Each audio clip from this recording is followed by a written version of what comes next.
Hello, this is Dr. Paul Cottrell.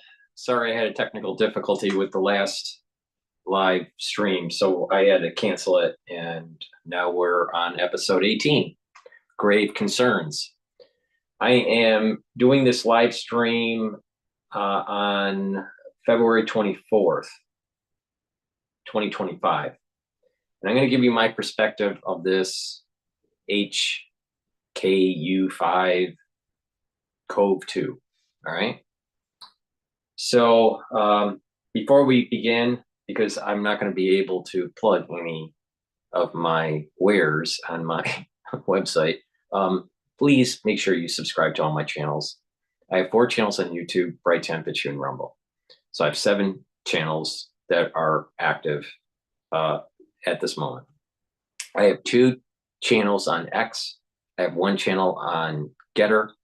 So please follow me on X and GETTR. You can also watch my podcast on Podomatic, Apple Podcast, and on my website, the-studio-reykjavik.com. In most of my live streams, you can also watch my live streams on my website, the-studio-reykjavik.com. But today, at this moment in time, this live stream is just on the big channel and not on my website.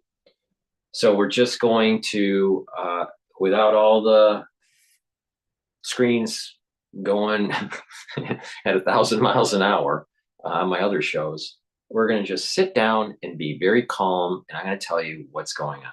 All right. And there's a lot of bullshit out there. There's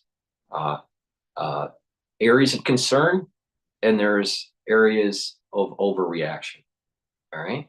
And we're going to dive down into what you need to know and what you need to worry about, what you don't need to worry about. So again, we're going to talk about HKU5 CoV2. All right. So there was a new paper that came out that by Batwoman, Dr. Shi, and I have not talked to Miss Taiwan at all on this. I will talk to her today, and maybe we'll even do a show. Remember the good old days when we were doing shows, with Miss Taiwan? Okay, so what I want to do is give you a historical context and then my take on this. All right. So there are different coronaviruses. There are alpha coronaviruses, beta coronaviruses. There's all these different types. Okay. There's a gamma version. All right. But there's also coronaviruses that are more susceptible for certain species. And as they go in and analyze tissues of different animals, they're finding different types or different versions of these coronaviruses. Okay? So keep that in mind. All right, just to give you a little bit of context here. So in terms of similarity of HKU5 CoV2, which is this new version that they found, my understanding is it came from a sample that goes back to 2021. All right, that's my understanding. I could be wrong on that. So the paper was published this year. They were writing it last year, and the samples were obtained in 2021. That's my understanding of what happened here. That when they were sampling, it was detected in their first detection that it was a series of samples were being classified as HKU5 CoV, not 2. And then there was a subset of these samples, or one of these samples, that they further analyzed that happened to be HKU5 CoV2 that they categorized. All right. My understanding is all these samples were coming from a sampling time of around 2021. I could be wrong on that, but so we're talking around 2021 for these samples, and the papers being written in 2024. All right. Now, most of those samples fell into the category of HKU5 CoV, not number 2. But there was one sample, at least, that did seem to have different characteristics that is now classified as HKU5 CoV2. All right, that's important to know. What are some of the similarities? It had, for this HKU5 CoV2, it has similarities to SARS-CoV-2, but it also has similarities to an alpha coronavirus, not a beta coronavirus. SARS-CoV-2 is a beta coronavirus, but it also has similarities to NL63. So that's an alpha coronavirus. So in these animals, there are different viral recombinations that could take place. So if an animal, a bat, let's say, had an alpha coronavirus and a beta coronavirus, and there's a big population of these bats, it's very likely that there's going to be some sort of recombination that takes place. Okay, so just keep that in mind. The first alpha coronavirus that had the NL63 nomenclature was identified in 2004. So that's a key data point. Now, you have to remember that the SARS program didn't start until 2021, and wasn't the first detection of it was in China in 2002. Okay, but coronaviruses in animals and in humans have been around for a long time.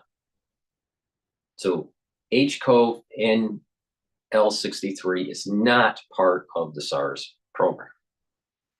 All right, so HKU5 CoV2 is similar to SARS-CoV-2 and has similarities to an alpha coronavirus. So there's some recombination that took place. Now the question is, did that recombination take place in nature, or did that recombination take place in a laboratory? Okay, just asking the question. I'll give you my opinion. I'm just setting up the stage here. Now,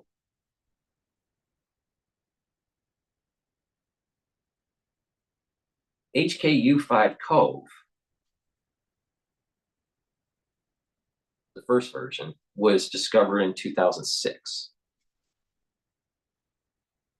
And they're typically in minks.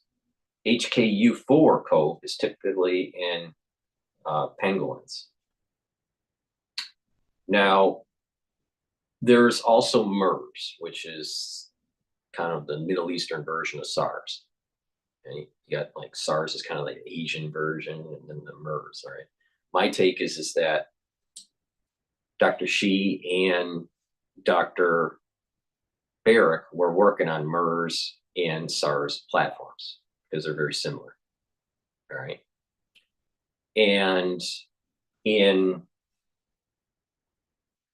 MERS, in HKU4, in bat MERS, and HKU25, right? So there's a lot of these different numbers. They're primarily using, their attachment is primarily using DPP4 receptor. It's not the only, but we know that SARS-CoV-2 is hitting a lot of different receptors. It's actually more than 20, but there are about 4 that are really important. All right. Now, when Dr. Shi and her team wrote the paper that just was released, they analyzed the sample that was different. All right. It's called HKU5-CoV2. All right. But they wanted to know what was the binding capability and the infectivity of HKU5-CoV2 to human ACE2 receptors. All right, so you have ACE2 receptors in mammals, right? Bats are a mammal. So there's bat ACE2. So the question is, in their research, the research question was, what's the affinity? Is there an affinity and is there infectivity? Now, what they did was an in vitro study outside the body. So no humans were infected, no animals were infected. It was cellular models, all right? And those cellular models in vitro models the respiratory and the gut, the enteric organelles. Or not organelles, organoids. So there are models, cellular models can be used to try to mimic how certain pathogens may react to certain tissues in your body without infecting an individual. But that's an in vitro study, not an in vivo study. So the in vitro study was showing that HKU5 CoV2 had affinity to human ACE2. And it was with respiratory and enteric cells. That means that based on the in vitro study, that HKU5 CoV2 can infect not only attach to, but infect respiratory human cells and gut cells. Now we know that SARS-CoV-2 can do problems to the gut. I've been talking about this for a long time. And this is the reason why people need to get colonoscopies much earlier in life. All right. So, all right. That's one of the reasons, not the only reason. But, okay, so we have evidence based on the paper to suggest that we have a binding through the ACE2 receptor for HKU5 CoV2 to respiratory ACE2 and gut ACE2, enteric ACE2 organoids. All right. So, okay, so we have that issue. Now, when they analyzed the actual spike protein, they found that it was different than SARS-CoV-2. There's a distinctive difference to it, okay? Now, there's reports to say that the sample that they were looking at had the furin cleavage, which is a problem here. And this is, okay, so the furin cleavage is there. It attaches to the ACE2. It attaches to and infects respiratory cell line and gut cell line, or a gut model. No proof that it would infect a human, a real human, or an animal model that would mimic a human. It's just cell. These are all cell line studies. So there's that issue. Okay. So it's distinct. It has the furin cleavage. It's not exactly the same. It might have gone through a different lineage of development. But there's a lot of recombination that's taking place in these bats. And this similarity is between SARS-CoV-2 and a alpha coronavirus, NL63, that was discovered in 2004. All right. So now the question comes in, is, how does it compare to SARS-CoV-2? Is HKU5, CoV2 have the same infectivity on these cells in vitro? And they compared to SARS-CoV-2. So even though that the spike protein has different cleavage and has a different binding compared to SARS-CoV-2, it does attach to the ACE2 receptor. My understanding is the study was just focused on the ACE2 receptor. I'm not sure about the other receptors. And that binding does bind to the cell. It does infect the cell. It can attach, fuse, and infect the cell. But the efficacy relative to SARS-CoV-2 is lower. So HKU5 CoV2 does not infect these in vitro cells as well as SARS-CoV-2. It doesn't attach as well, nor does it infect as well. Now, there's some problems, all right? This is the next step to this. Good morning, Rusty, and good morning, everybody that's listening. So the question is, should we, with this knowledge, okay, they found something, HKU5 CoV2. Did it really come from a cave, from bats?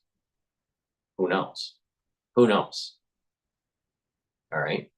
Is it possible that this is a cover paper on to try to convince people that it is zoonotic and therefore not lab manipulated? That's a possibility. Another possibility, it is a recombination that took place in these bats, and they, are analyzing these different reservoirs for these bats and found this new version. Now, because there's so many people that had SARS-CoV-2, let me give you I'm going to take you down two roads: lab manipulation, HKU5 CoV2, and non-lab manipulation, HKU5 CoV2. All right. Let's focus first on the non-lab manipulated path. So there were so many people that had SARS-CoV-2, and we know what happened with SARS-CoV-2 and lab manipulated and blah, blah, blah. All right. There's so many people that have it that there's a circulation of SARS-CoV-2 with the animals around us. So these animals have SARS-CoV-2. These animals also have alpha coronaviruses and their own species of coronavirus. So these bats could have, over time, circulated with the human population and contracted SARS-CoV-2, and also have NL65. And there's some recombination that takes place. And this is something that's a natural recombination that took place because of just spillover from the SARS-CoV-2 from humans to bats, not the other way around. All right. That could have happened. Now, that foreign cleavage would then mean that it's coming from the SARS-CoV-2 human spillover into the animal population. The problem comes in with that line of thinking. The problem that comes in with that line of thinking is that the binding is different, distinctively different. Not that, all right? So because it's distinctively different, you would think that the binding would be more similar to SARS-CoV-2 or more similar to alpha coronaviruses. But why is it, there's a distinctive feature to it. All right. So that might mean that that feature didn't come from humans spill over to animals. It came some other way. Now, the furin cleavage capability seemed to be an exotic feature that was done in the laboratory. All right.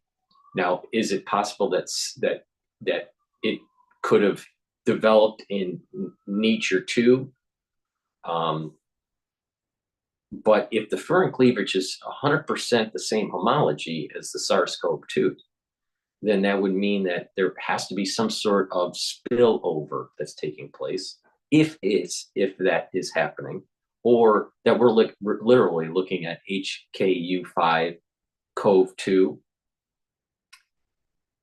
is actually lab manipulated, which could very well be. All right. So I just took you down the road. I'm just walking you through the logic here. I'll give you my opinion. So it's possible, but there are some problems that there could have been a human spillover of SARS-CoV-2 in the animal population with these bats that also had alpha coronaviruses and other pathogens.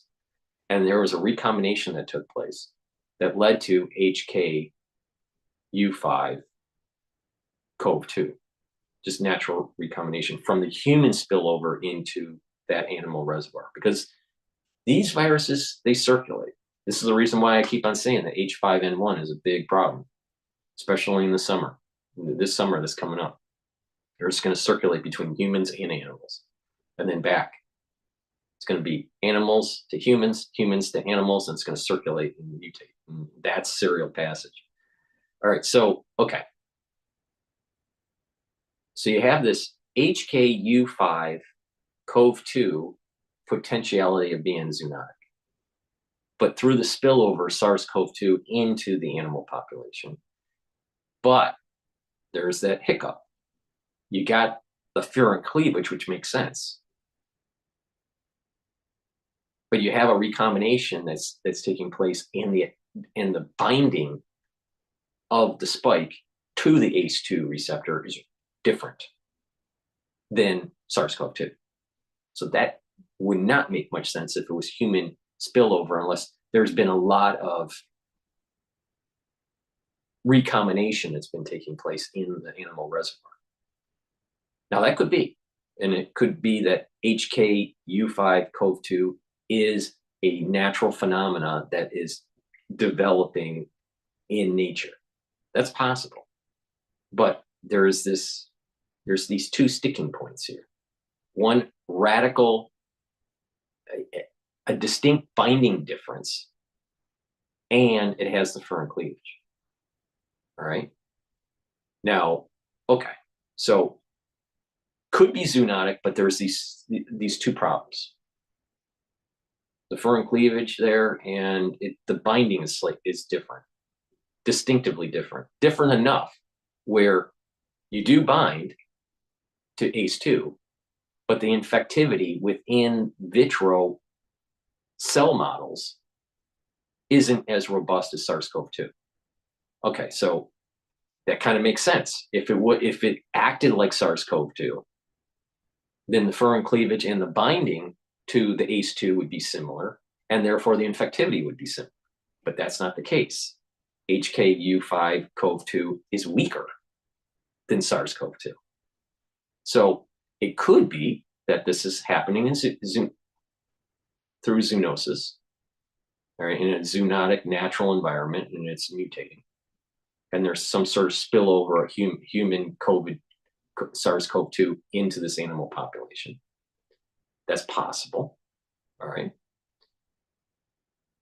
But another line of thought could be that this is lab manipulated. And let me take you down that dark road. So there are different lines of beta coronaviruses that were experimenting. And the one that was the most successful in terms of attaching to the ACE2 receptor and all these other receptors was what we call the SARS platform. it was also co-developed with MERS and that attachment. All right. Now, what is interesting is the HKU5, the HKU line is more that like HKU4, HKU5 line is more similar to MERS than to SARS, as it is closer homology. All right. So we know that Dr. Shi and Dr. Barrick were working on MERS and SARS heavily. But they were playing around with other coronaviruses, alpha, beta, all right, and these other derivatives that were similar to MERS, similar to SARS, okay? And HKU5 or HK4, U4 is one of these, or two of these derivatives. Okay. So you're working in the lab and you are enhancing, you have a line that you know from the SARS line that has the furin cleavage. And you are manipulating the MERS line and derivatives that are close to MERS, HKU, where you have the furin cleavage. But you may have different binding because MERS, HKU,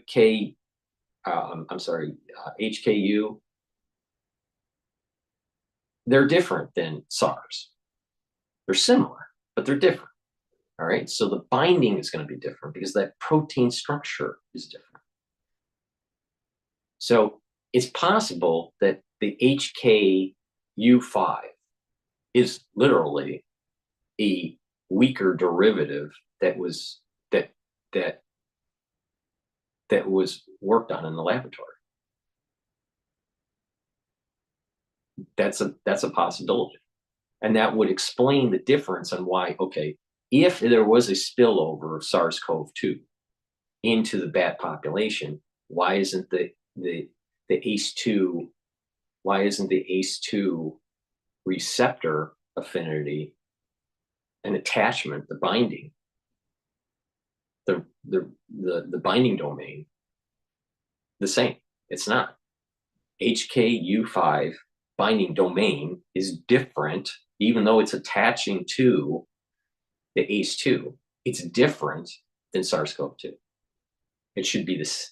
Should be much similar, but there could have been recombination that's taking place in nature that where they keep the furin cleavage, but they took the furin cleavage through this recombination. The furin cleavage integrates into, as part of the HKU5 line, but has its ACE2 distinct binding difference compared to SARS-CoV-2, and therefore it's weaker. Okay, that could have happened in nature. It's possible. All right, it's not out of the realm of possibility, but it's also possible that they took they remember HKU5 was first discovered. HKU5 CoV was first detected in 2006. Now remember, there was an awful lot of experimentation that was going on with these bats. Dr. Shi was sampling the bats in 2005, 2006, and 2007 and manipulating in the laboratory to get to a higher affinity to the human ACE2 receptor, and then she published the paper in 2008. So HKU5 CoV is first detected in 2006. And we know that she was taking bat samples of coronaviruses. All right. Now, the line that we were so focused on was the bat SARS-like line and the SARS line that ended up being manipulated into what we call SARS-CoV-2. But there was manipulation that was going on with HKU5. I mean, it was discovered in 2006 at the same time that she was taking these samples for the SARS development. All right. So that's, I a data point that suggests that there potentially has been lab manipulation of HKU5 CoV into HKU5 CoV2. Now the question is, why would they publish the paper? Okay. If the line of thinking is that this was some sort of human spillover and there was some sort of recombination in the bat population and HKU5 CoV2 naturally emerged, and they're doing a paper on that, then they're basically saying that, well, there is the potentiality of spillover into the human population if this becomes more infective. All right. First, there's no proof that there's human-to-human transmission with HKU5 CoV2. There's no research that shows any human-to-human transmission, let alone if a real human can be infected. We're not even sure about that, but we think that that's what would happen. Okay, so they published this paper, and it could be that it's a natural emergent property because of the cross contamination between species. All right, human spill over into the animal kingdom, and the animal kingdom mutating, and now it's possible that it might spill over, and that's why they're doing the paper.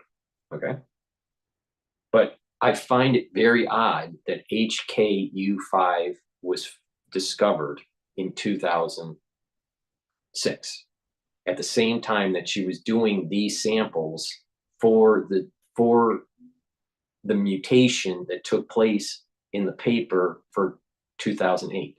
So she did the paper in 2008, but this research was this manipulation in the lab was done in 2007 because they published the paper in February of 2008. So that means they were doing all this research in 2007, manipulating the SARS platform into what we call SARS-CoV-2. They didn't call it SARS-CoV-2, but that's what it was. So it's SARS-CoV-2, all right, that they created, all right. But that was taking place in 2007, published in 2008. But that was the scaffolding. It didn't have the same power that we see, all right. That further was developed from 2008 all the way into 2019. But the big jump happened when they took that research from 2008 and manipulated it, right? And then made it worse with the serial passage. And the big jump is taking place in 2014, 2016. Okay, that's the SARS platform into SARS-CoV-2 based on that affinity jump from bat ACE2 to human ACE2 in 2007, published in 2008.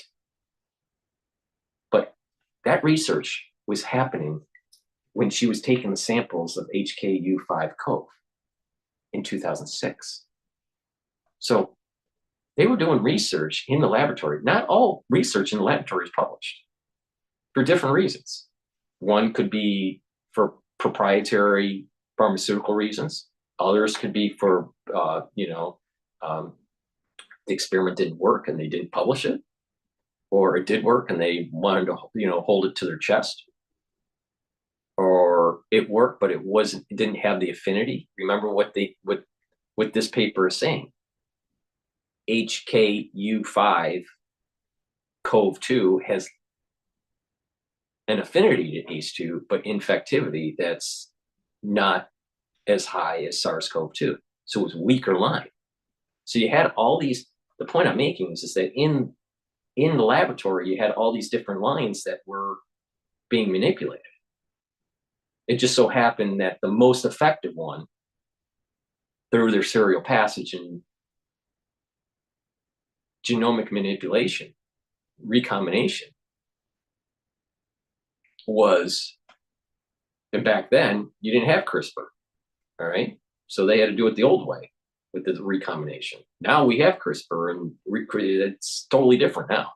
But the thing is, back then, there was a serial passage, and there was this, recombination, slow recombination manipulation. And it just so happened that SARS-CoV-2 line was the most effective, and not the HKU line. All right. So there's this two lines of thought.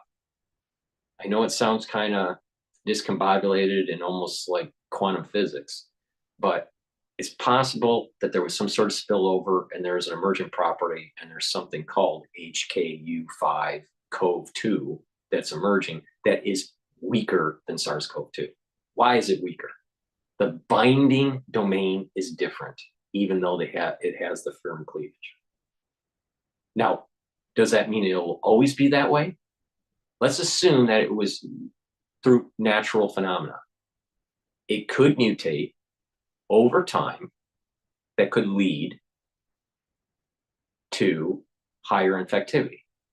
What's the probability and what's the concern right now and all this? Extremely low. Dr. Paul Cottrell is not worried if HKU5 CoV2 is through a natural phenomena because of human spillover into the animal kingdom, and the animal kingdom going into the human population. There is this cross spillovering effect that's taking place, a circular spillover effect.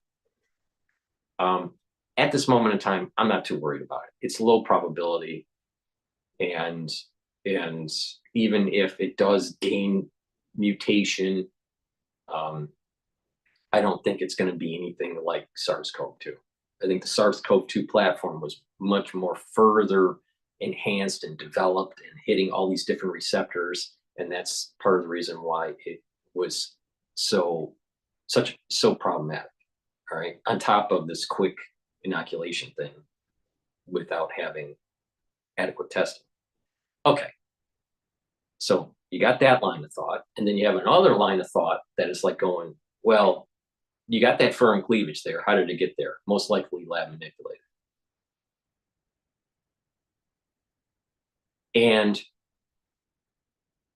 with that lab manipulation firm cleavage in the HKU5 line, why is it different than the binding domain compared to SARS-CoV-2?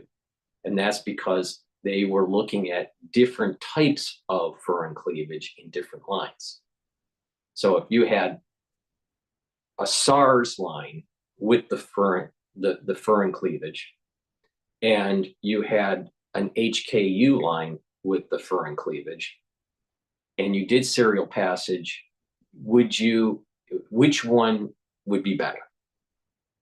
And it just so happened that in the laboratory, through random events and the serial passaging and the directed evolution of this and the enhancement. I don't even like the word directed evolution, but the enhancement, the serial passage and the enhancement of these mutations and the selection of those mutations, that SARS platform won out and not the HKU platform. Now, just by chance, it could have been that, if the serial passage was better with the HKU line, it could have beat SARS platform, but it didn't. So I'm in the camp, all right, that is it possible that there's an emergent property that took place naturally where there was a human spillover of SARS-CoV-2? Because the reason why I'm saying this is that you got to remember HKU5 CoV2 is similar to SARS-CoV-2 and an alpha coronavirus and a MERS virus. All right. The HKU line is like MERS, similar to MERS. So it's sort of like MERS, but it has its own thing. All right. And this particular HKU5 has an NL63 which is an alpha coronavirus, not a beta coronavirus. So it's different. And it has similarities to SARS-CoV-2. So that means that there was some sort of recombination that took place. Now, the question is, how did that recombination take place? Did it happen because of human spillover into the animal kingdom, SARS-CoV-2 into the animal kingdom? Or was there some manipulation in the lab that put it into the animal kingdom? Or was it that it was manipulated in the lab and they're creating a paper pretending that it was samples from nature, from a natural reservoir? Do you really trust the Chinese in this? I don't. But those are the three possibilities. Lab manipulated, so that if it was lab manipulated only, all right? If it was lab manipulated, HKU5 CoV2, they could have taken an HKU4 or some other HKU and done experiments, modified it, taken the furin cleavage, put it in, and analyzed the unique binding domain to ACE2, and look at those two lines, the HKU line and the SARS line, and see which one was tracking to be a better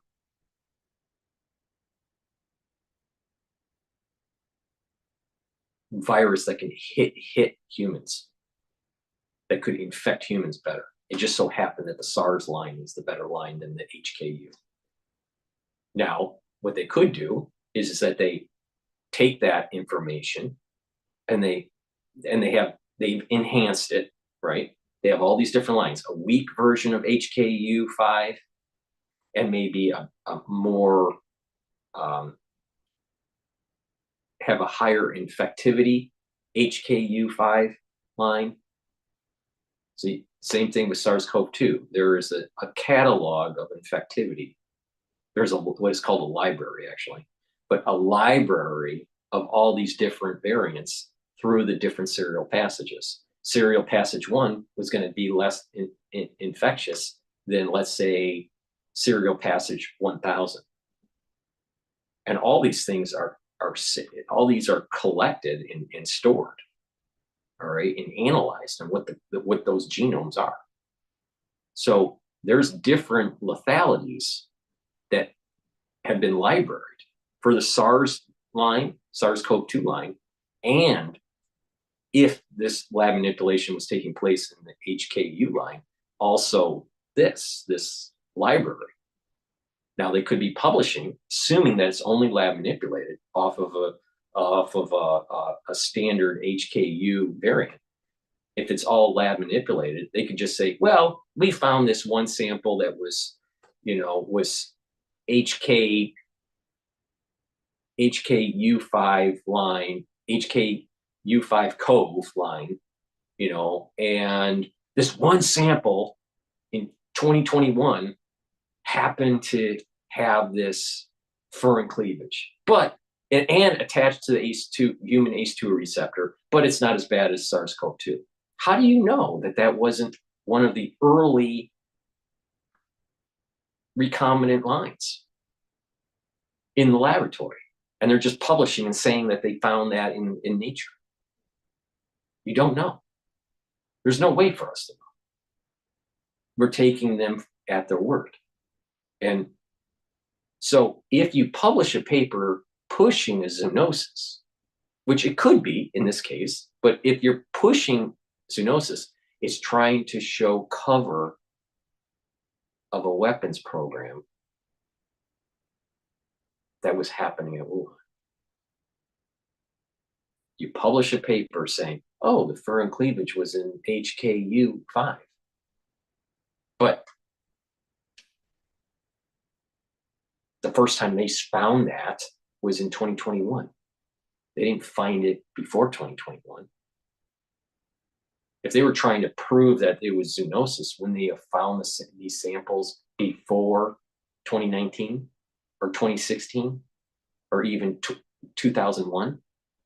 They should have samples that to kind of show that there would have been some sort of furin cleavage within these animal populations. So it seems to me that there was some sort of lab manipulation that's taking place. So that's one line of thought, is that they published that paper to try to hide a weapons program, because they're taking a weaker version of what they were manipulating in the lab and saying, oh, it's from this sampling in 2021, and it just happens to be out of these samples, one of them or two of them happened to be HKU5 with a CoV with a unique feature that now we're going to call HKU5 CoV2.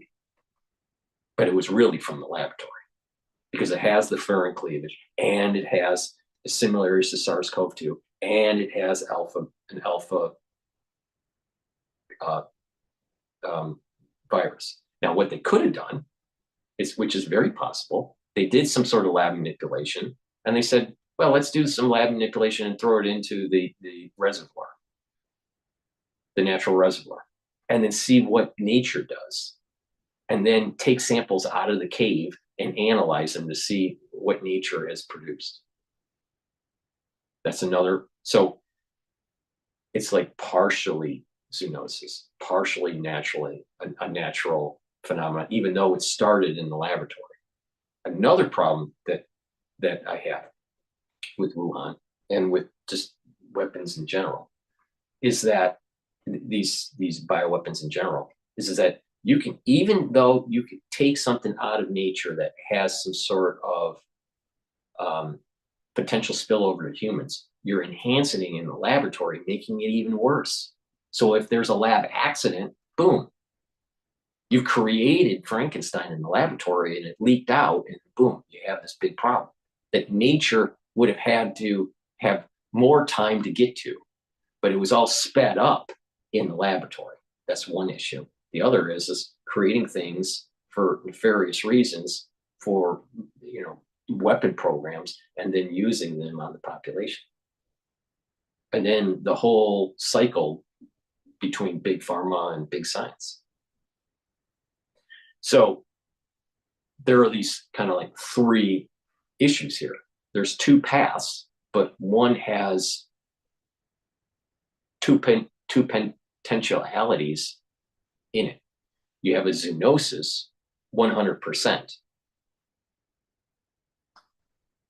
where there was some human spillover into the animal reservoir, where the SARS-CoV-2 ended up into bats, and there were there were alpha coronaviruses, NL63, in those bats.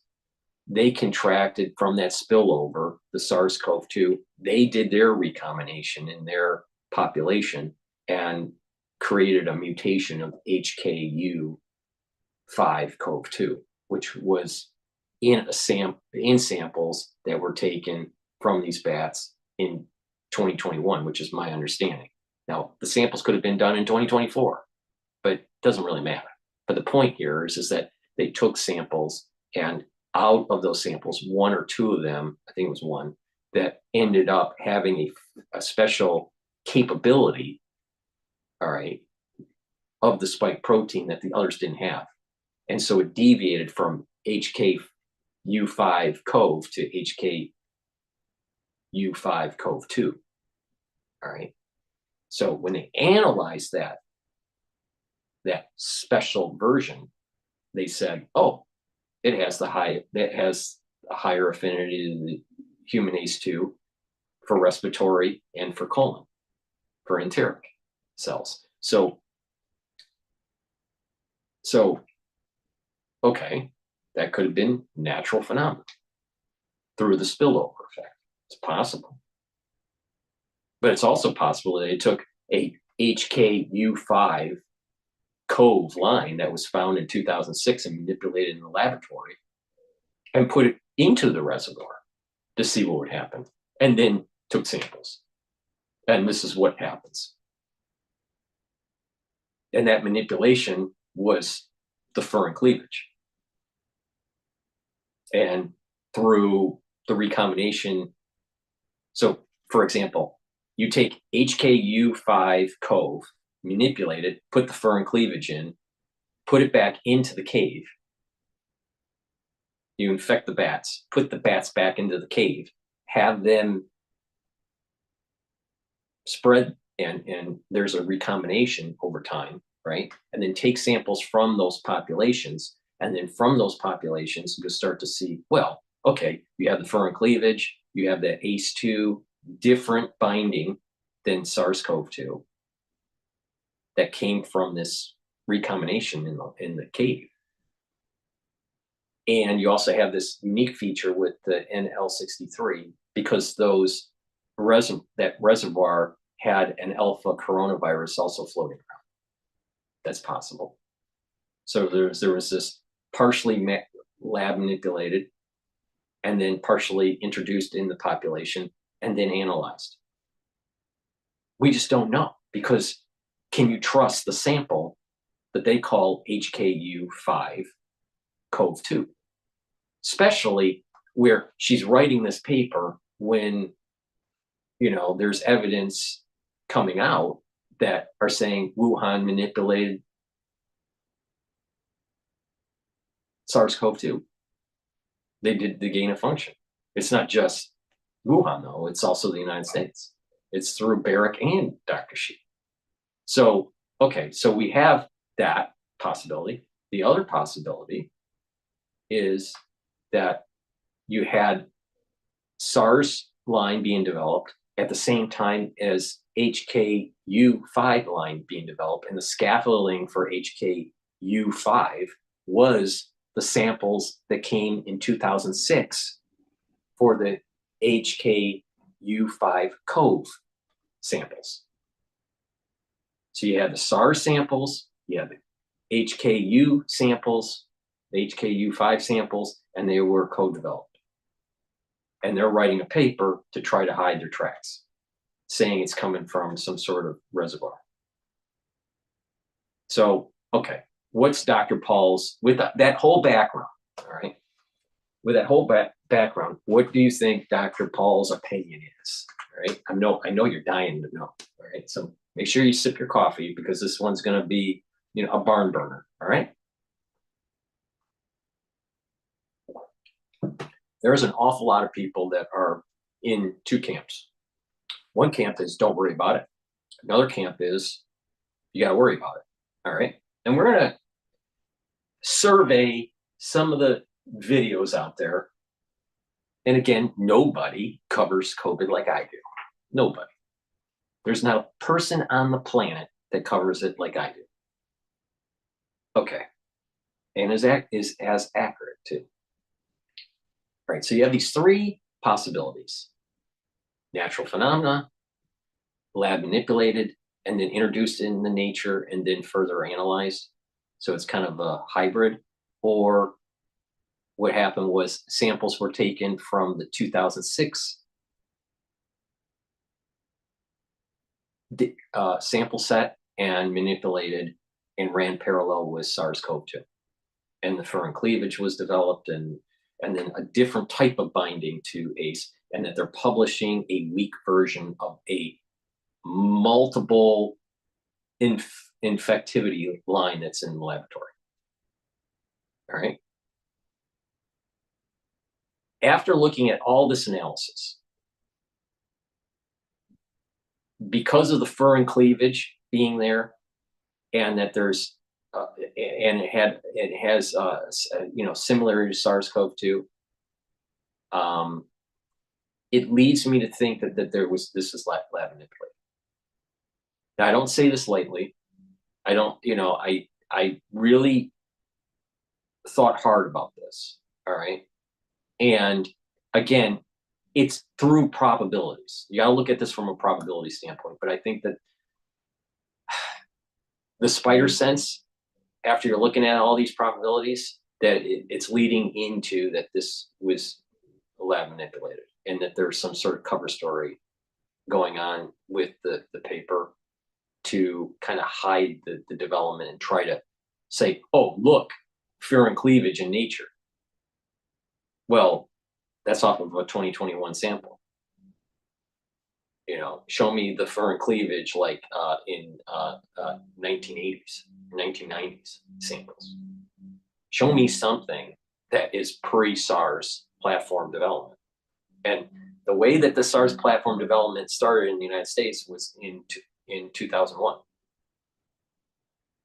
Now, with Wuhan, it looked to me that the further development of that is happening in 2005.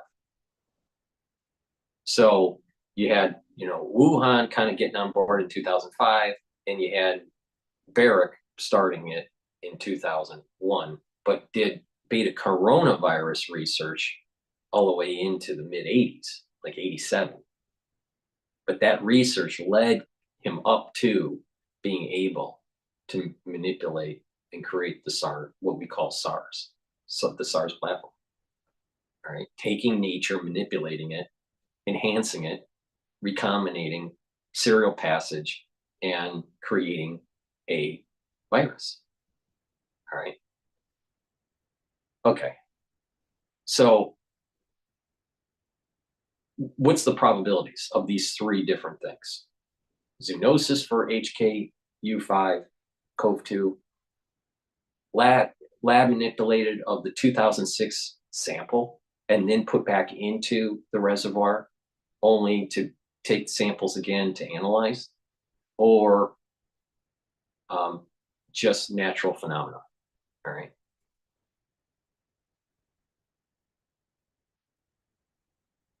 I suspect that there's about a 60% chance that the HKU5 CoV2 line was co-developed with SARS-CoV-2 going all the way back to the early days of 2007. And there was co-developed. I give it about a 60% chance. The other 20% chance is that it's zoonosis, just a natural phenomena through human spillover, or lab manipulated and then put back into the reservoir to be resampled and then analyzed. That's 20%. So you got 20% lab manipulated. Let me rephrase that. 20% samples from 2006, lab manipulated, then re-put into the reservoir to be resampled in 2021 and then analyzed. 20% chance of that. 20% chance of taking samples in 2021 and finding some sort of human potential spillover into the reservoir of SARS-CoV-2. That's 20%. There's a 60% chance of co-development of HKU5 co-developed with SARS-CoV-2. I don't know, though, if Barrick was involved. It's possible that he was. I'm not sure. I'd have to look into it. But for sure, Dr. She was. Most likely Barrick was involved too. So that's my take on it. Okay, now all right. So now we got a higher probability of lab manipulation co-development with SARS-CoV-2 platform. Back then, they didn't call it SARS-CoV-2. It was probably sample blah, blah, blah, X599-2 or whatever. But the thing is, that's the line of thinking that I am at right now. Now, should we be worried? Stay tuned. All right, I'm going to tell you in this video, but I want to do a cursory view of what other people are saying, because I'm willing to bet. I have not played in. The only thing that I did was read sections of this new paper that came out from Dr. She. That's the only thing I did. Didn't listen to anybody. Nothing. Because I didn't want to get other people's opinions in my head before I looked at the data. That's how I work. All right. If you notice that if I'm quiet about something, it's because I'm thinking about it. All right. And I don't want to be disturbed by other people's thoughts. because usually other people are just wrong. All right. I'm going to show you. All right. But the reality of the situation is that it seems to me that 60% chance that it was HKU5 CoV2 is a co-developed line with SARS-CoV-2 in Dr. Xi's laboratory, and that there is some sort of cover up with this paper. Now, what's the takeaway of what it does in biology? It attaches to the ACE2. It has a good affinity to ACE2, but it does infect cells, pulmonary cells that express ACE2, and it also infects enteric cells, your colon cells, all right, your intestinal tract. That's what they tested. But it's not, comparing it in vitro, it's not as robust as SARS-CoV-2. And this goes back to what I was saying with the co-development of these lines. They found out that the HKU line just doesn't have it, while the SARS-CoV-2 line does have the capability, more capability. All right, so that's where we're at. It's not as powerful as SARS-CoV-2. Now let's play the videos that are on YouTube. Now, once again,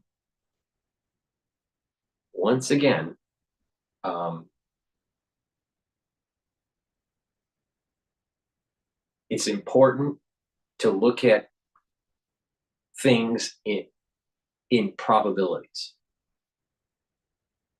when you don't know for sure until further data comes out. And then those probabilities get more robust and higher, a higher probability, to the point where you're absolutely sure. But that's my thinking at this moment in time. 60% HKU5 CoV2, lab manipulated, co-developed with SARS-CoV-2. And I just gave you the reasons, but let's play the videos here and see how they play this whole thing. Now, I have noticed, you got to remember, I was the first guy to talk about SARS-CoV-2 and how it was lab manipulated on YouTube. You do know that, right? I'm noticing, stepping back and being the philosopher of COVID, the philosopher of COVID is looking at it. Everyone has turned this into a kind of cottage industry now. And they try to grow their channels talking about something. Some of them have science background, they still get it wrong. Some of them are physicians, still get it wrong. Some of them are just YouTubers, a lot of them get it wrong. All right, so let's play this. And just how the cottage industry has developed over the 5 years, trying to get followers to find something because people are interested in that particular topic because they're fearful of whatever. Now, COVID was a scary thing that took place, very scary for your health and for your finances and just, social well-being. It was very difficult for society for a multitude of reasons. All right, that COVID era, right? And so there is this kind of PTSD that has developed in society that many people have, and maybe they'll never get rid of. We went through a war, the COVID war, but the COVID war is over. So we don't want to be, this is an important point that I made even in a previous video. The COVID war is over, but that doesn't mean that there aren't individuals that doesn't mean that there won't be, individuals out there that have been harmed for the rest of their lives. Obviously, just like in a war, there are people that are maimed, people that have battle wounds or emotional scars, or an economy that is that still has that echo from the war. All right. But the COVID war is over. So stop sitting in the chair, like an old man, and saying, "Oh, back in the day when in 2019 and in 2020 when the big crisis happened, this is what I remember seeing with many people that were World War II veterans, going to the VA, hall and just, talking about the good old days during the war. Guess what? Don't be that way. Just move forward with your life, right? But that doesn't mean that there wasn't harm, and that doesn't mean that people aren't affected. But the thing is, don't dwell on it, all right? Now, the people that can't breathe because they have permanent pulmonary problems or, have lost loved ones, you can never fix it. There's no way to heal that. But you got to move forward. You can't sit in the rocking chair going, back in the day of COVID. And that's what a lot of these channels do. If you noticed, they keep on trying. They keep on trying to. Let me plug my laptop here and bring on battery. But they keep on trying to resurrect the COVID years, and that's not life. That's not life at all. They're like old guys that fought in World War II, trying to resurrect the COVID years. It's stupid. And that's why I don't like talking about COVID anymore. Just like my life is moving forward. I don't talk about COVID. It's done. Done. Okay. Sorry about that. I have to reboot my laptop, so I lost a little bit of your feed for the chat. But I'm going to play these videos. So they created this cottage industry of covering the crisis, right? So they can get views and monetize, and that's how they get their eyeballs to the channel, right? So it's a cottage industry now. All right, I'm back up. So let me just type in the chat. Okay, so I'm back. So like one of the people in the chat, just said that their dad was killed by it. Yeah, well, I totally get it because my mother was killed by Fauci. But I totally get it. But the thing is you got to let it go. You just got to let it go and move forward, and you just remember them in the best light that you can, and don't fall in that trap of reliving the COVID years, the COVID war. Just don't do it. All right. But I understand. I get that, people can fall into that, into the trap, especially if they've had have been affected personally by the war, by the COVID war. But the big point I'm making here is that you got these people that are creating a cottage industry and keep on trying to resurrect something, and any type of virus or any type of bacterium or anything that pops up, it's got to be a crisis. And that's not the case. Nature is pretty robust. The human race is pretty robust. Your body's pretty robust up to a point. But you got to be vigilant, all right, and informed, but not run scared, right? There's a lot of people that just there's people that are wishing that HKU5 COVID-2 goes to a pandemic so they can monetize their channel. They're wishing it. Now, isn't that diabolical? Because if that does happen, there are going to be a lot of deaths. But I'm not concerned with HKU5 CoV-2. I'm more worried about what's going on with H5N1. Not just with our own health, if it mutates and goes human to human transmission, but how it affects the food supply. You didn't have that much of an effect of the food supply with the COVID war. A lot different. All right, so let's play this video here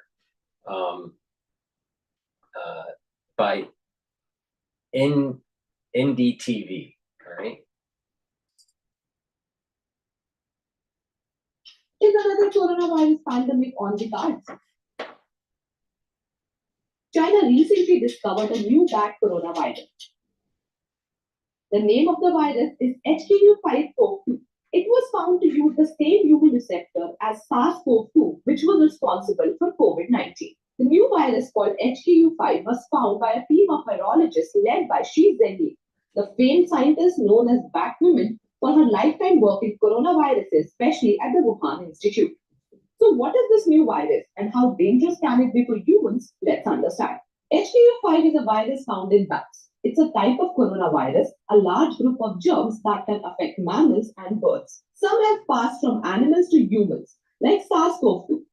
Some coronaviruses cause mild symptoms in humans, while others can be lethal. Wuhan Institute researchers tested the newly discovered germ in test tubes and models of the human gut and airways to investigate its transmission potential. In that test, the team discovered that HKU5 was able to infect human cell cultures. They found the virus's spike protein was able to bind with the membrane of human cells via a receptor enzyme that sits on their surface. This protein has a feature called a furin cleavage site that helps it latch onto the receptor enzyme. The virus was first detected in a Japanese pipistrelle bat species in Hong Kong and has now been found to have the ability to bind to human ACE2 receptor, the same receptors used by SARS-CoV-2 for infection. Well, this increases the possibility of cross-species transmission. But can new bat coronavirus spread like COVID? The scientists warn that bat verticoviruses pose a high risk of spillover to humans, either through direct transmission or facilitated by intermediate hosts. HKU5 can bind to ACE2 receptors in multiple animal species, but the researchers caution that the virus's efficiency in binding to human ACE2 is significantly lower than that of SARS-CoV-2. Notably, the study itself has stated that the virus has significantly less binding affinity to human ACE2 and other suboptimal factors for human adaptation suggest the risk of emergence in human population should not be exaggerated. All right. So you have that channel, that's Indian channel, and they, obviously have been, very concerned about this stuff. Let's take a look at CNN News 18. This was 2 hours ago. Another pandemic looming. What do we know about the new bat virus HKU5-CoV2? Chinese researchers have identified a new bat coronavirus HKU5-CoV2, which can potentially transmit from animals to humans.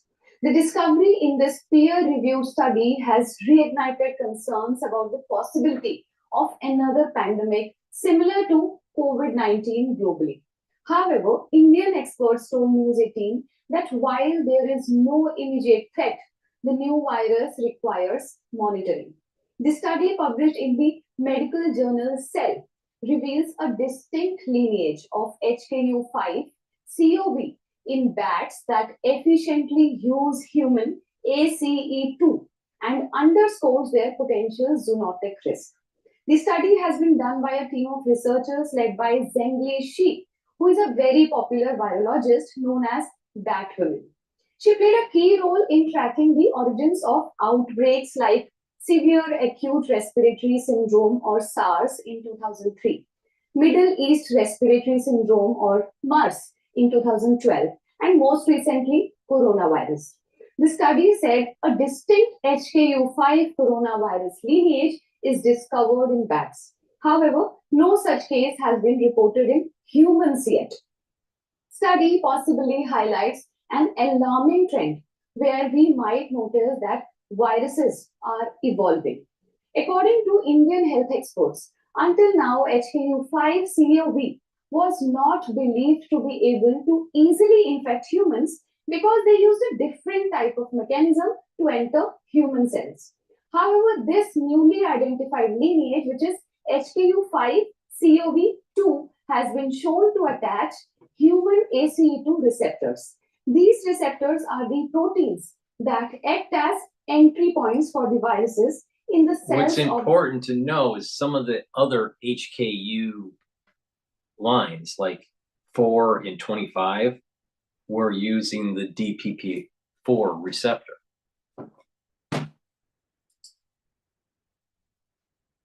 Lungs and intestines of humans. This virus can also bind to ACE2 receptors of animals, meaning it could potentially spread between animals and humans. This study serves as a reminder that viruses circulating in wildlife pose pandemic risks. Experts suggest that one way to lower the chances of such outbreaks is to reduce human contact with wild animals, especially bats. Keeping different types of animals in the same cage also enables viruses to jump across species and acquire new genetic changes. Okay, now, like I said, I had the 60% chance that this was dual developed with SARS-CoV-2 in the laboratory. 20% chance that it's all just a natural phenomena with human spillover SARS-CoV-2, and 20% chance of taking the 2006 samples of HKU5 CoV, manipulating it, and then re-putting it into the population in the reservoir to see what nature would do, and then take samples. Now, the problem comes in is that if it's the 60% version, which is just lab manipulated, then that means that there are other lines that do have more infectivity. Maybe not as much as SARS-CoV-2, but more infectivity that could leak out on accident or on purpose that can cause havoc. That's a problem. If it's the other 20% possibilities, then what could happen is that those samples that have been analyzed can be further manipulated to cause enhancement that leads to higher infectivity. And this is the reason why I want to stop this gain-of-function research. All right, this is one of the reasons. So it's really important to really pay attention.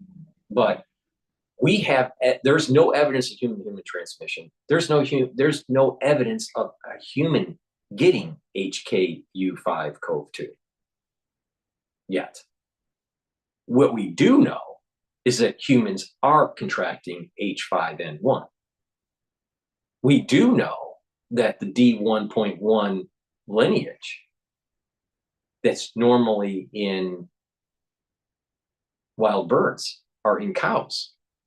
And that we do know that one person died from the D1.1 lineage, from H5N1.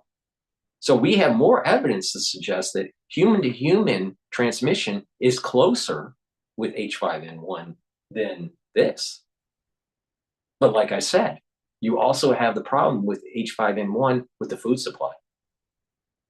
Because if you have a pandemic, if you have a lot, I don't know about pandemic, but if you have lots of more cases, and if you have human-to-human transmission of H5N1, then you're probably looking at a 5-fold increase of deaths per year compared to normal influenza seasonal deaths. So you're talking about around 200 to 250,000 people will die in 1 year from H5N1. If the mutations take place that need to take place to get to human transmission. The replicase has to mutate, the truncation of the NA protein, and further attachment to the alpha-2/6 receptors. When that happens, there's going to be about 250,000 people that die in 1 year from influenza. Now, it's not going to be as bad as SARS-CoV-2, because more people died in 1 year than that. But the thing is that people are going to die. So I'm more worried about H5N1 than I am of HKU5 CoV2. But it's problematic But is there an imminent pandemic on the horizon? Is it imminent? No, no. Could it become a problem down the road 5 years later if they continue lab manipulating, or there's some sort of lab leak on these lineages that they've manipulated from HKU5 samples? Yeah. I'm more worried about H5N1. I'm a lot more worried about it because H5N1 is going to happen. Human-to-human transmission is definitely going to happen. There's no doubt in my mind on this. Now, the thing is that as I talk through HKU5 CoV2, I could have been, very, flamboyant about it and scaremongering and all that. I could have. I didn't. There was no reason to be, even though there's about a 60% chance that it was lab manipulated. But it doesn't have the same infectivity as SARS-CoV-2, at least the samples that they're publishing. All right. There could be samples that do have higher infectivity that I'm not worried about. It's problematic. It's something that we need to keep on the radar. But you got something much bigger that's emerging in 2025 and 2026, and that's H5N1. People need to wake up. It's human-to-human transmission is going to happen. 100%. 100% sure on that.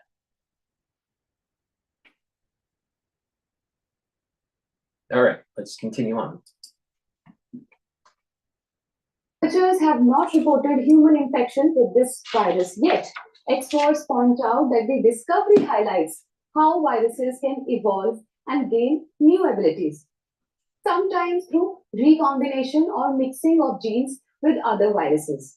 The SARS-CoV-2 virus, for instance, is believed to be originally a bat virus that jumped across multiple species, eventually gaining abilities to infect and spread efficiently in humans. Coming to the most important part, should we prepare for the next pandemic? In short, no. There is no immediate threat. See, this is a reason why I was saying that it's almost as if this paper is trying to cover the lab manipulation that's taking place with coronaviruses. And they're trying to push the zoonosis. And by pushing zoonosis, then it scares the population. Oh, you never know what nature's, gonna release on you. And therefore you gotta make sure that you have a pharmaceutical industry that keeps on pumping out new inoculations that you can take annually. So I still hold that it's 60% that this was co-developed along with SARS-CoV-2 in the laboratory. That's what I think. And it's a cover paper. HKU5 CoV2 infection has been passed from bats to humans. Also, there are not many mutations in the virus, and the transferability risk is also low. The virus is less infectious and less pathogenic as per virologists and experts News 18 spoke to. While we still have limited information on this virus, gauging the available information, there seems to be no cause for immediate concern or threat. Allaying fears of another outbreak, several experts told News 18 that despite the virus' ability to bind to human ACE2, it's nowhere near SARS-CoV-2 levels of efficiency. Hence, there is no immediate cause for concern, but monitoring is always prudent. The study confirms that the virus can bind to human ACE2. However, its binding efficiency is weak compared to the original SARS-CoV-2. Is another coronavirus pandemic on the cards? All right, well, we got that one. Let's go to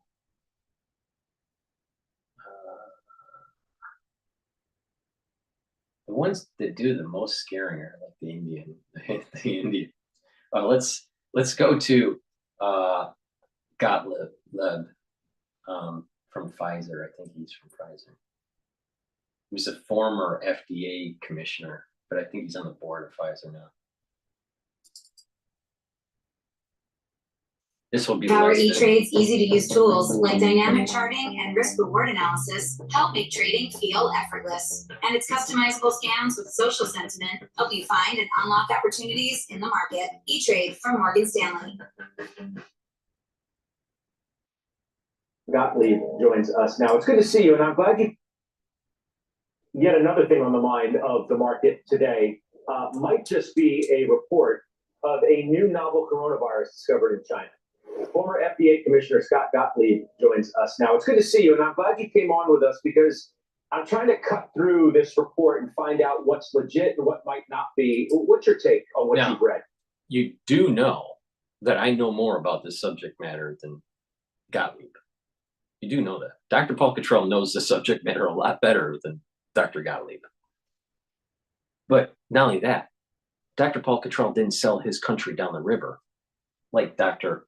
Gottlieb did by playing games with the big pharma while he was at the FDA and then decides to go to Pfizer and get a nice big check, pushing inoculations.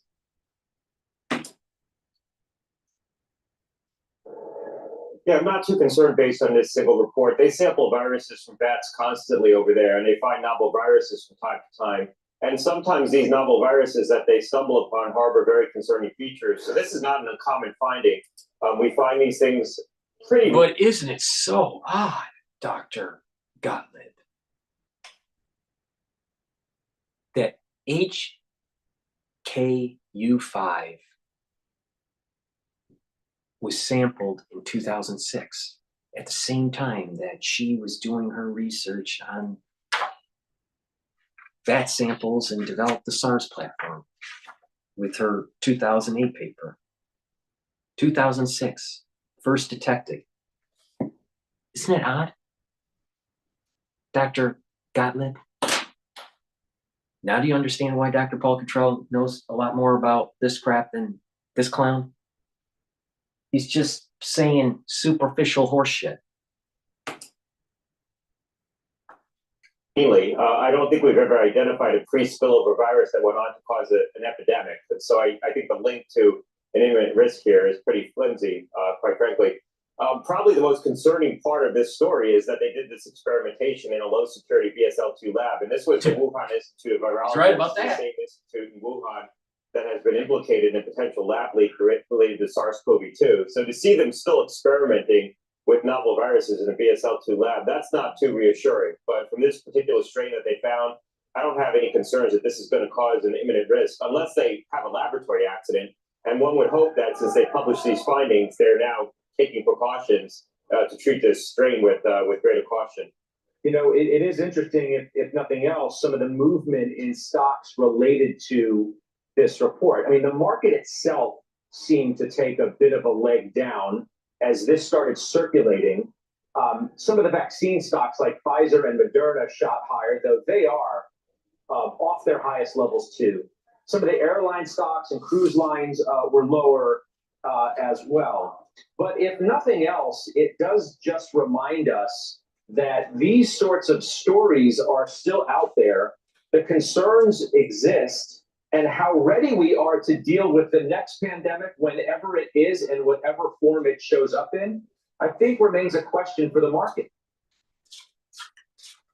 Well, setting aside the policy framework right now in the United States, I think from a scientific standpoint, we'd be pretty able to prepare countermeasures against this, vaccines and monoclonal antibody drugs. This virus that they sampled, they did experimentation in human cells, human organoids, and found that it bound to the same receptor that SARS-CoV-2 binds to. So presumably you'd be able to develop a vaccine against it. So I think from a scientific standpoint, we would be able to pivot to countermeasures if in fact this spilled over, which I don't expect this to spill over, barring them having an accident with it, making a mistake with it, which I would hope that they're taking precautions to make sure that they handle this under tighter provisions right now. This experimentation was done a while ago, by the way, and the report was published 2 days ago.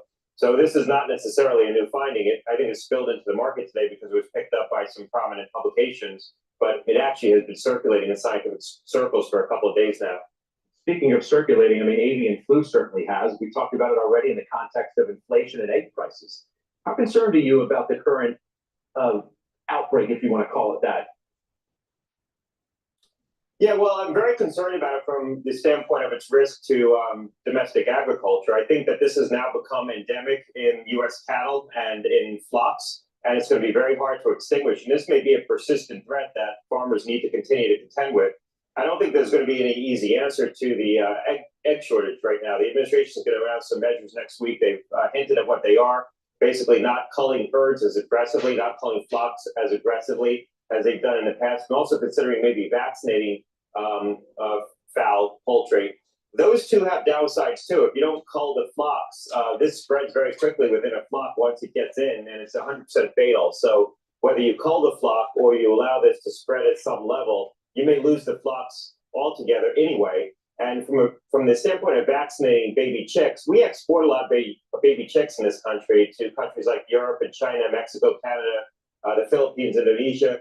And if we vaccinate them, probably other countries aren't going to accept the export of our baby chicks. And that's one reason why the industry, the poultry industry, has been against mass vaccination, because the vaccine itself isn't sterilizing. So you can still have a situation where a chick becomes infected with the virus and can spread it, but it's asymptomatic, so you may not detect it. So Europeans don't want our chicks if they've been vaccinated because they worry that they could be harboring the virus. So there aren't any easy answers here.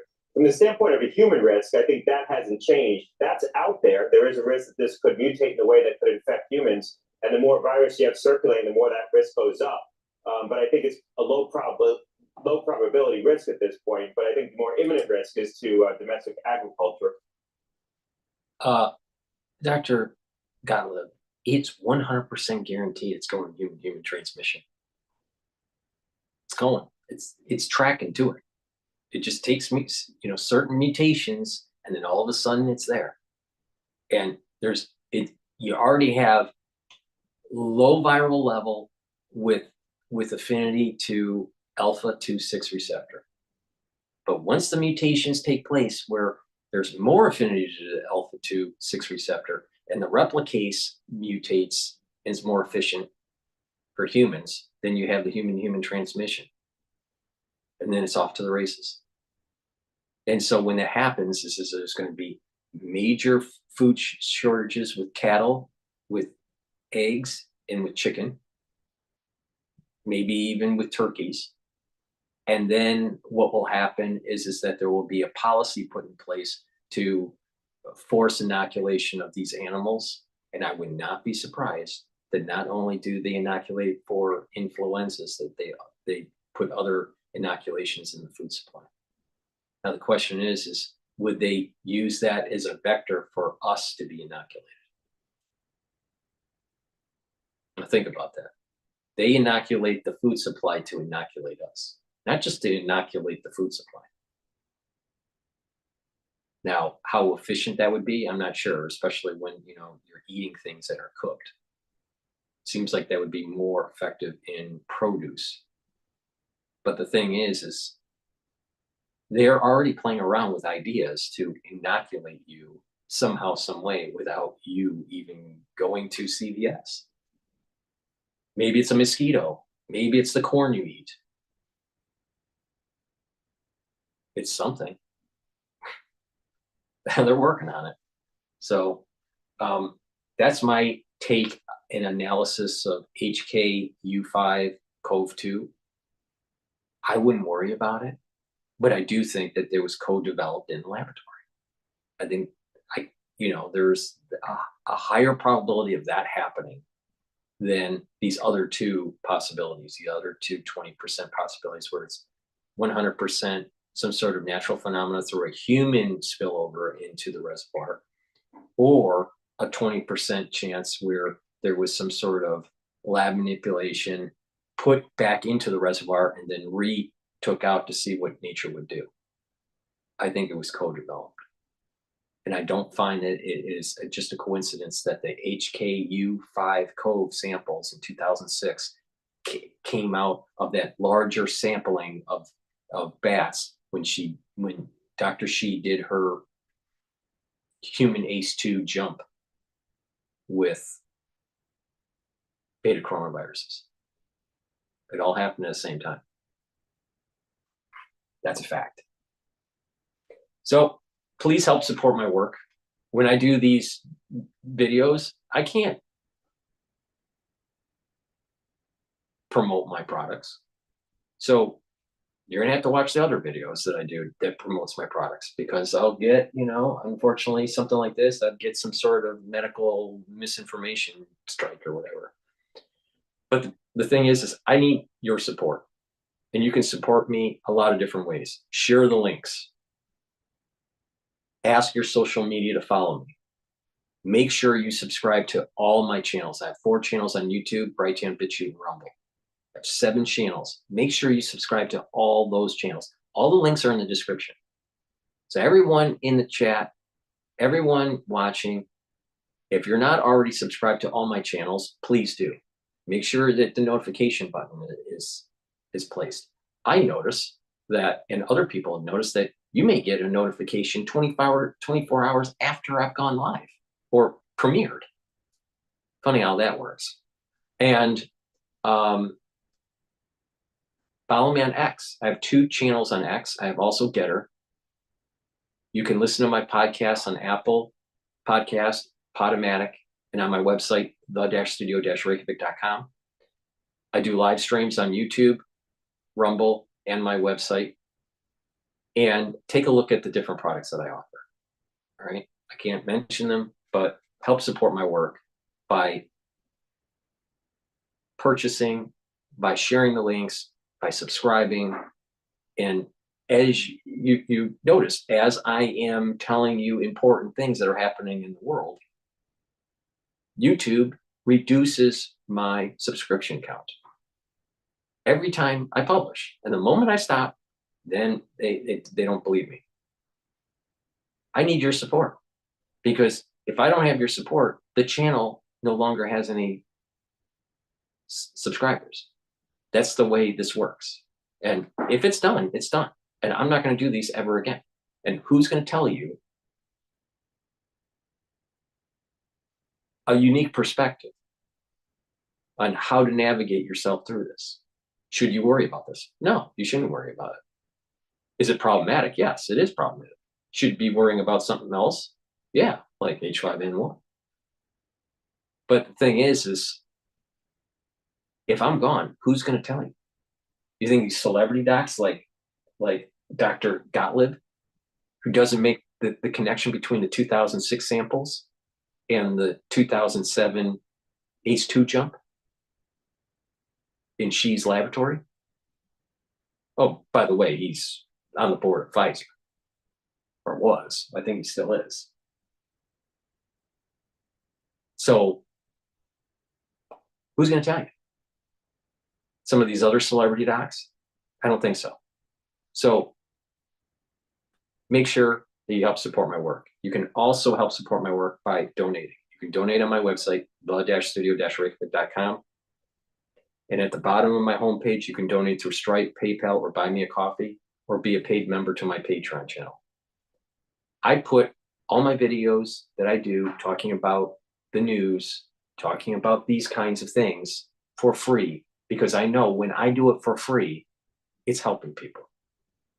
Because people don't want to access stuff behind a paywall. But for me to do that, you have to support the work. And that's to subscribe, to donate, and to purchase the products. That's how it works. Now, where else are you going to get as much detail about a subject matter as what we just went through? Nobody. Show me on the internet that gave you all that detail.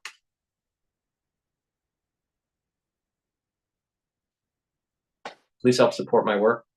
the-studio-reykjavik.com. Donate, subscribe, share the links, ask your social media to follow me, and I will do another video soon. Thank you for listening. Don't worry about HKU5, CoV2 right now. I wouldn't worry about it. There are other things to worry about that are on the horizon that are much more problematic. Thank you for listening, and have a nice day.